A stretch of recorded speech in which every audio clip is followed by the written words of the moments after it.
Kapag food trip at Asian cuisine ang pag-uusapan, hindi pwedeng mawala sa listahan ang mga putahe mula sa Thailand.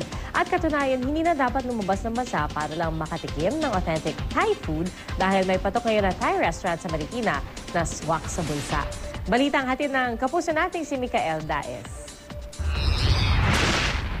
Pupunta tayo sa Thailand, dito sa Marikina.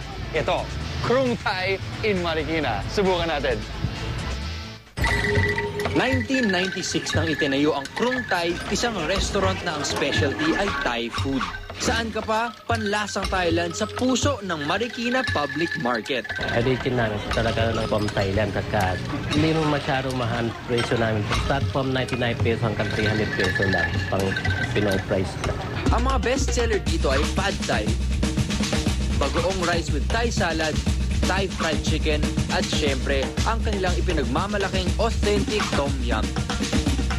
Ang mga sangkap, lemongrass, wansui o coriander, kaffir lime, galangal, mushroom, sibuyas, asukal, sile, chili paste, patis, fresh milk at hipon. Simple lang pagluluto. Kung ihahambing sa ating pagkain, para lang itong siniga. Ang pagkakaiba lang, iba ang kanilang pampaasim. Kung sa atin sampalok, bayabas, kamatis ang ginagamit, sa mga Thai, mas at home sila sa mga Thai herbs tulad ng kaffir lime at wansui.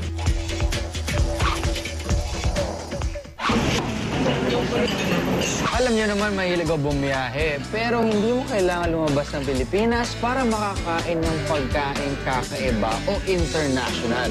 Dahil dito lang sa Marikina, makakahanap ka na ng authentic Thai food. At sa harap ko, ito ang putahe na kinakailangan ng isang Thai restaurant. Kung hindi mo siya pwedeng tawaging Thai restaurant.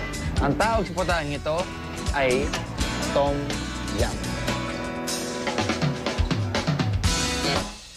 Maasim, tapos parang may tinik-tinik ng anghang sa dila mo. Kung ihahambing ko to sa isang Pilipinong pagkain, masasabi ko parang may pagkasinigang. Okay naman siya. So, Tom Yum. Ang Tom Yum ay isang matandang putahe na Thailand at itinuturing rin nila itong anti-cancer soup dahil sa mga herbs. Kumpara sa mga kapitbahay nating mga Thai, ang pagkain nila ay kakaibang anghang. Kaya kung handa na kayong tumikim ng totoong Thai food, ihanda nyo ng extra t-shirts nyo dahil sigurado akong papawisan kayo.